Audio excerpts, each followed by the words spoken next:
Ending cerita, penutup cerita, akhir dari perjalanan setelah cerita itu selesai ditempuh lah dalam perjalanan panjang. Dengan tamatnya manga Oshinoko sama Jujutsu Kaisen belakangan ini pada saat video dibuat, bagi gua kasus yang menarik buat diangkat sebagai orang yang ngikutin ceritanya yang lumayan suka, tapi bukan die hard fans dari keduanya. Kasus menarik yang mau gua sorot adalah die hard fans Jujutsu Kaisen itu masih banyak yang suka dan menerima ending Jujutsu Kaisen. Ada juga yang menerima endingnya walaupun dia merasa series ini ada kekurangannya gitu, tapi tetap overall dia suka. Tapi buat Oshinoko, die hard fansnya itu benci sebenci-bencinya sama ending ini series. Dan bedanya sama fandom Jujutsu Kaisen, hampir nggak ada yang ngebela endingnya Oshinoko dari internal fandomnya. Aku nggak mau nyorot fandomnya, itu fandom itu apa ya, topik lain kali, namanya fandom culture. Mau nyorot kenapa ending dari suatu cerita itu bisa ngebikin orang jadi suka banget sama suatu cerita, tapi di satu sisi kalau misalnya ending cerita tersebut dirasa kurang, itu bakal ngebuat orang bakal benci sama series itu secara keseluruhan. Inti ya topik yang mau gue bahas di video ini adalah kenapa ending cerita itu penting banget buat cerita secara keseluruhan. Tentu aja sebelum cerita itu tamat menuju ending cerita, kita perlu melihat perjalanan cerita itu kayak gimana sih. Ending cerita obviously dipakai untuk menamatkan cerita tersebut setelah perjalanan yang ditempuh di cerita secara keseluruhan. Dalam perjalanan sebuah cerita pasti banyak plot point yang ditaruh, dan semakin kompleks suatu cerita, plot point ini juga makin kompleks, makin banyak, dan semakin kompleks plot point, gua rasa semakin susah juga buat sebuah cerita memberikan konklusi terhadap plot point kompleks tersebut dengan bagus. Tetapi kalau plot point kompleks yang banyak banget itu di suatu cerita yang kompleks itu bisa dituntaskan dengan bagus, ujungnya cerita tersebut dapat ditutup dengan bagus, dapat ditutup dengan rapi, dan kemungkinan besar dapat memberikan ending yang memuaskan. Dan sebenarnya buat gue pribadi ya, plot point cerita itu nggak perlu kompleks-kompleks amat, apalagi kalau ceritanya ya premisnya basic sama simple gitu, tapi tetap enjoyable dan fun. Tapi intinya adalah yang perlu ditekanin adalah plot point gitu yang disebarkan di cerita secara keseluruhan. Kalau misalnya suatu cerita itu plot pointnya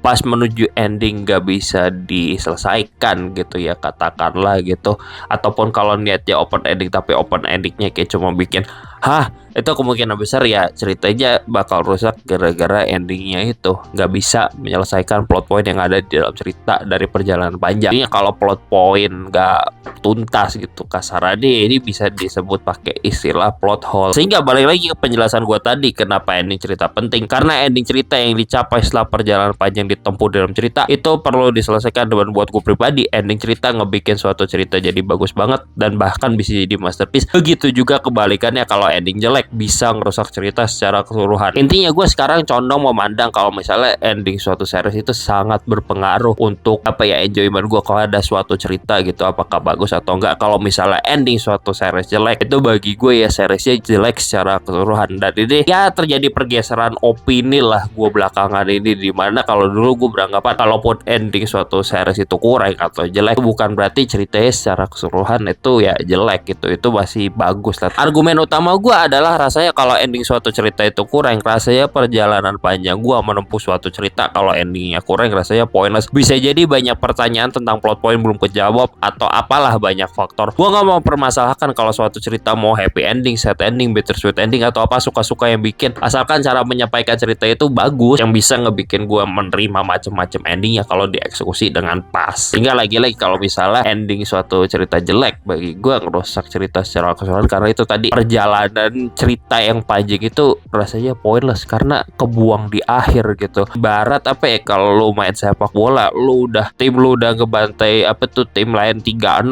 gitu, tiba-tiba di comeback di akhir jadi 4-3, itu kayak gimana? Gak tahu, gue pakai analogi sepak bola karena mood aja deh. Untuk ginian bergantung sama ekspektasi lu pada ke suatu cerita. Gue sendiri punya ekspektasi tinggi atau rendah itu berbeda tergantung dari genre-nya, tergantung itu garapan siapa ya, itu ada indikator pribadi gue tersendiri. Ekspektasi gue selalu tinggi ke Hirohiko Araki tiap kali bikin part JoJo baru karena track recordnya yang konsisten, improve, dan ngebikin cerita yang selalu bagus buat gue pribadi. Dan berkaitan sama video gue sebelumnya yang ngebahas Oshinoko, gue suka ending Oshinoko karena ekspektasi gue ke cerita Oshinoko itu rendah banget, apalagi kalau penulisan cerita Akasaka setelah gue dikecewakan di Kaguya sama Love is War. Jadi polanya itu adalah ya, semakin gua suka sama pembuat cerita, semakin gue suka sama suatu genre, kemungkinan besar gue bakal lebih kritis ke author tersebut, ke pembuat cerita tersebut, karena gue suka banget dan menaruh ekspektasi yang lebih tinggi gitu daripada author yang gue kurang suka, kurang familiar, atau genre juga yang gue kurang familiar. Itu standarnya bakal lebih rendah daripada orang yang gue suka gitu, garapannya, author yang gue suka, garapannya, genre yang gue suka, itu standarnya bakal lebih tinggi. Dan lagi-lagi ini ekspektasi menyesuaikan apa yang gue suka aja sih sebenarnya. Pokoknya semakin gue suka suatu hal, ekspektasi gue bakal lebih tinggi. Dan akhirnya penutup dari gue, opini gue pribadi adalah ending cerita yang bisa make or break suatu cerita. Oh itu cerita apapun, mau film, game, anime, atau apa, bagi gue ending cerita itu penting banget. Suatu cerita bagi gue kalau misalnya endingnya jelek, bisa jadi cerita itu jelek secara keseluruhan, karena pointless gak sih kalau misalnya perjalanan panjang ternyata ditutupnya kurang, ngapain gitu. Dan tentunya video ini adalah nyinyiran gue, kenapa gue ngerasa ending cerita itu bisa ngebikin suatu cerita itu tambah bagus atau bisa ngerusak suatu cerita. Udah gitu aja, bye.